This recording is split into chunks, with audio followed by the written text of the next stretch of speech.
Bien, ahora vamos a trabajar sobre el modelo propiamente. Ya hablamos un poquito de cómo se utiliza la matriz de este modelo. Entonces, ahorita este video pretendemos con él hablar ya propiamente del uso del modelo en la parte matricial, ¿verdad? En la parte que debe de ser cumplimentada con más cuidado.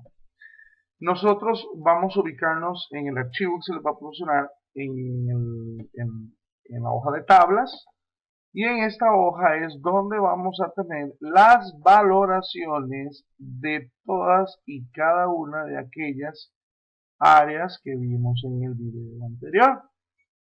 Principalmente me refiero al tema de gravedad y control de riesgo, porque riesgo, amenaza, peligro, ya lo habíamos visto por otro lado. Pero aquí en estas tablas es donde vamos a tener los valores. Nosotros habíamos visto que la matriz debía cumplimentarse con ciertas valoraciones dependiendo de la celda en la que estuviéramos. Entonces, ¿qué es lo que vamos a hacer en este caso? En el riesgo que estamos analizando, una vez que el riesgo, amenaza, peligro se cumplimentó, una vez que elementos que pueden verse afectados, una vez que consecuencias ya está cumplimentado, ya le dimos un valor. Ahora nos toca entrar a esa parte amarilla, la que acabamos de ver, la parte de gravedad. En esa parte de gravedad tenemos cuatro cosas o cuatro aspectos por evaluar, que son gravedad para la vida, gravedad para el medio ambiente, gravedad para la propiedad, que en este caso viene siendo como el impacto, y la velocidad de propagación. Muy bien. Inicialmente, ¿cómo trabajamos con estas cuatro áreas? Bueno, tenemos una valoración en este caso que va de 1 a 5. Tenemos clases con sus respectivas definiciones.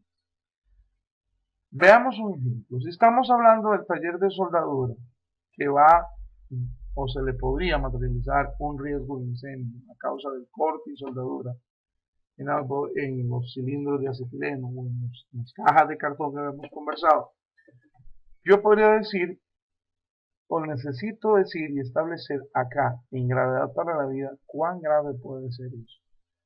Puede provocar lesiones o problemas poco importantes.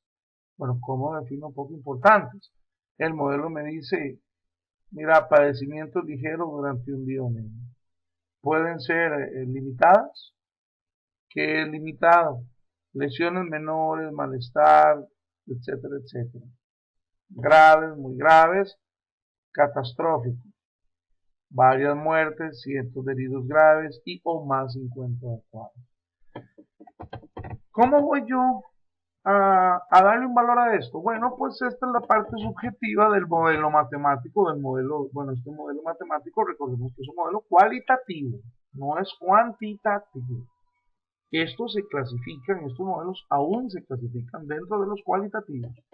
¿Por qué? Justamente porque yo estoy dando ciertas cualidades de las cosas que estoy tratando de parametrizar con cierto grado de objetividad, permitiéndome, o más bien exigiéndome, moverme en parámetros. En este caso, los parámetros que me da es de 1 a 5. Entonces, a manera de ejemplo, si en el taller trabajan 2 o 3 personas, bueno, yo podría decir que depende de lo que suceda, le podría dar un limitante o un poco importante. Pero recordemos lo que hablamos también, de que puede ser que estemos analizando el área de producción y estemos en el área de producción pensando en que más bien es el taller el que va a causar un daño. Bueno, si el área de producción tiene más de 50 personas, yo podría establecerlo como grande. Todo esto va a depender del analista, es la parte subjetiva de este modelo. Siendo así, tocaría darle a la celda que se llama vida o gravedad para la vida, pues la ponderación correspondiente. Recordemos que este número corresponde a la explicación. Vámonos al modelo propiamente. Tocaría darle entonces 4 al modelo. Tocaría darle lo que yo clasifiqué en este caso. ¿Qué fue lo que clasifiqué? Muy grave. Ok, perfecto. Entonces, así las cosas en el modelo, en la celda que corresponde, yo le voy a dar. Devolvámonos un poquito por acá para recordar un poco lo que habíamos llenado antes. Área o fuente de riesgo, recuerden que lo vimos por allá, taller de soldadura, la operación es corte, la amenaza es acetileno, puede provocar un incendio, el tipo de riesgo, perdón, va a ser incendio y o explosión. Voy a tener como elemento vulnerable a trabajadores e instalaciones y la consecuencia, pues en este caso se relaciona mucho con el tipo de riesgo que va a ser incendio. Ahora analicemos la gravedad, control de riesgo, para poder llegar a lo que al final necesitamos, que es un valor de ese 40 que estoy buscando. ¿Ok? ¿De cuál 40? Recordemos que el modelo se divide en 4 áreas y la matriz representa un 40 de 100. Lo que me dé esta matriz se lo voy a sumar a las otras 3 áreas o aspectos que valora para ver de 0 a 100 cómo estoy, en qué lugar estoy. En el caso de la matriz, estoy en un riesgo importante, en un riesgo poco importante, ahí lo vamos a ver nosotros en algún momento, ¿ok? Muy bien. En este caso, volvemos, gravedad para la vida, le di 4. Ahora, ¿qué sigue? Medio ambiente. Vamos a la tabla. Aquí está la tabla de gravedad para el medio ambiente. Bueno, si se quema el taller, ¿qué me puede provocar? En este caso, yo elegí limitadas. Hay baja contaminación y sus efectos están contenidos. Puede ser que usted se encuentre algunas definiciones que no se ajustan mucho a lo que usted está evaluando o a la situación suya. Por eso es que tenemos algo que se llama clase y una breve explicación de ella. No obstante, yo podría decir, me quedo con clase y voy a trabajar sobre sus definiciones tácitas. O bien me quedo con la numeración y de 1 a 5, siendo 1 poco, 5 mucho, y yo le doy mi ponderación según mi análisis. Entre tanto el analista justifique lo que está haciendo, es válido. ¿Por qué? Porque necesito mostrar el por qué llegué al número que llegué. Bueno, en este caso dimos 2, o en el caso mío di 2, colocamos acá el 2, y así sucesivamente me voy con los otros temas que son gravedad para la propiedad y velocidad de propagación. Vea qué interesante la tabla de gravedad para la propiedad. Esa tabla me divide o me segrega la organización en si es mediano o grande y también y pequeña, perdón, pero también no me lo deja a una definición de la clase, sino más bien me la parametriza en algo que me parece muy lógico y que me parece muy válido y muy funcional, que son salarios mínimos. Si estoy trabajando en una organización pequeña, voy a decir que una clase poco importante, una clase tipo 1, va a ser aquella que los daños que provocó la materialización, o que pueden provocar la materialización de los riesgos, porque estoy en análisis, estoy en un preliminar, estoy en una inferencia, estoy en prevención, estoy trabajando en esto, los daños representan menos de 2 salarios mínimos. Si estoy en una organización pequeña, le voy a poner que son daños poco importantes. Si estoy en una organización mediana y esos daños representan menos del 4, me mantengo en la clase 1. Si estoy en una grande, esos daños para que sean clase 1 tienen que ser menores a 8 salarios mínimos. ¿Ok? Y así con cada una de ellas. En una catastrófica, por ejemplo, me dice que si el daño, si estoy en una organización pequeña y ese daño supera 20 salarios mínimos, para la pequeña se va a considerar catastrófico. Pero en una mediana, daños que superen 20, pero que sean inferiores a 40, van a ser una clase muy grave, tipo 4. Y en una organización grande, daños que superen a 20, pero estén en menos de 40, va a significar una clase grave, una clase 3. Ella lo parametriza. Velocidad de propagación, tenemos, ya las clases cambian un poco su nombre, advertencia precisa, media, alta, sin advertencia, al igual que las definiciones. Aquí quiero dejar claro algo, a veces velocidad de propagación, bueno, un incendio pues está muy de la mano esa definición, un incendio se propaga, ¿verdad? El análisis va muy adecuado. Quiero dejar claro que estos modelos pues no son modelos que sirven, no es que no sirvan, sino que estén ajustados a todo tipo de riesgo. Llegará el momento en el que nosotros vamos a tener que tomar decisiones porque la tabla que estamos usando no, no se ajusta como anillo al dedo al riesgo que estoy analizando. Por ejemplo, ¿qué pasa si estamos hablando de un sismo? ¿Cómo valoramos su velocidad de propagación?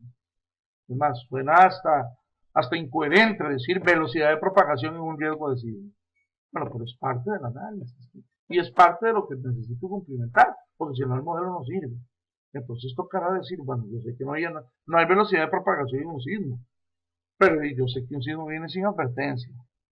Voy con una clase 4. ¿Qué pasa con un tsunami?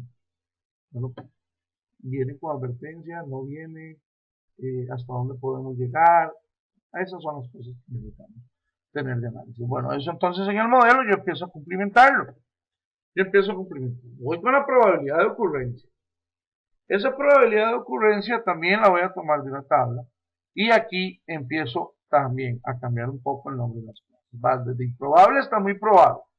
Y me la parametriza, me la define de la siguiente manera. Una cosa improbable es aquella probabilidad de materialización de un riesgo que se dé en menos de una vez cada 1000 años. Ojo, qué interesante. Esta probabilidad de ocurrencia, lejos de ser una probabilidad matemática como la que nosotros estudiamos, tipo Poisson, por ejemplo, que es la que estamos usando para dar probabilidades a los diferentes riesgos que se pueden estar presentando en una organización, está más orientada a los periodos de recurrencia, pero se le llama probabilidad. En este tema de riesgos, probabilidad y frecuencia van muy de la mano.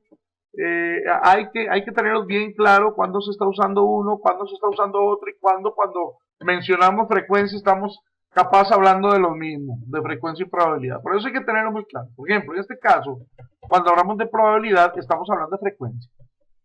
De periodo de recurrencia, estamos hablando, de ese periodo de que cada cuánto se dan las cosas.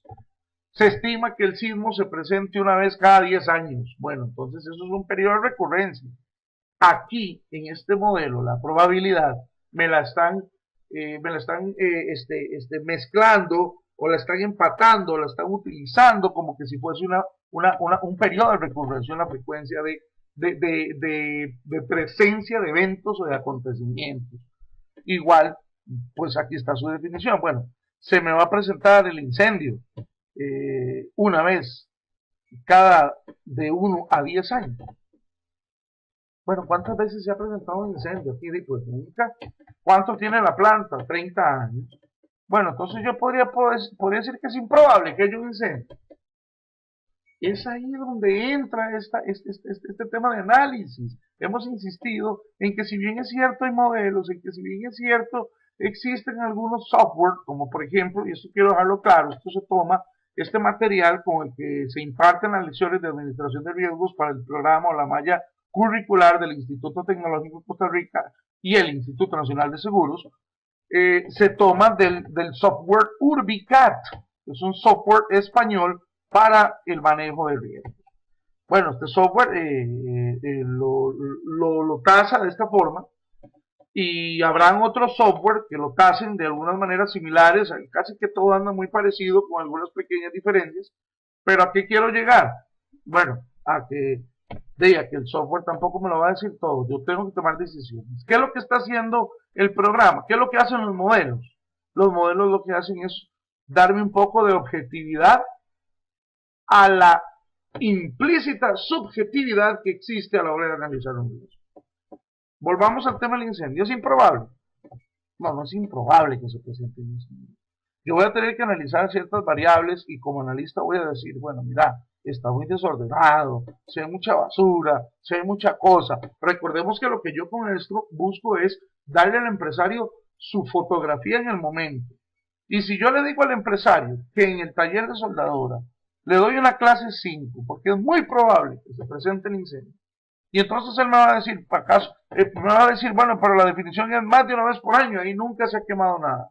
Ok, recordemos que en clase y su definición, lo dijimos al principio de este video, cuando estábamos hablando arriba de las otras clases y sus posibles definiciones, que cabe la posibilidad de que yo prefiera no utilizar esto como un vínculo a la clase, sino que nada más voy a utilizar la clase en su definición tácita. Bueno, entonces yo le voy a decir, ¿por qué? ¿Por qué yo digo muy probable? Volvemos al tema de justificación. Bueno, porque hay mucho desorden. Quiere decir, señor analista, que si yo mejoro ese desorden, que va a ser obviamente una de mis recomendaciones de mi informe, esa clase va a bajar. Sí, va a bajar. Y va a tener un efecto directo en la valoración de riesgo final. Por supuesto, va a tener un efecto directo en la valoración final. ¿Ok? Entonces eso es lo que buscamos. Bueno, en este caso, nosotros dijimos que iba a ser 4. Que el tema iba a ser 4, el tema de probabilidad. Hay algo que se llama prioridad. La prioridad es la que me va a ayudar a mí a ubicar, el número que me dé prioridad es el que me va a ayudar a ubicar en la fila ABCD, en esta fila de arriba, el riesgo. Y su probabilidad en estas, en cada una de estas columnas de acá. En qué parte de la columna me quedo ubicado. Una vez que yo ubico el riesgo por acá, o depende de lo que me ve aquí y aquí, que ya lo vamos a ver, me va a decir a mí en qué riesgo me encuentro, según esta matriz. Porque la matriz es una función de probabilidad con prioridad. ¿Cómo cumplimentamos la prioridad? Bueno, la prioridad es la parte matemática. La prioridad me va a tomar riesgo para la vida, veamos por acá, medio ambiente, impacto, no lo que dijimos que no la aplique, puede ser un impacto, ¿verdad? O daños a la propiedad, velocidad de propagación, le da un valor y depende de ese valor, que va a ser de 1 a 5, yo voy a decir dónde estoy, en A, B, C o D. Vuelvo al modelo. Este número me dice en A, en B, en C, en D, en E. Al ser esto, véanlo por acá, una funcioncita que está considerando los valores de gravedad.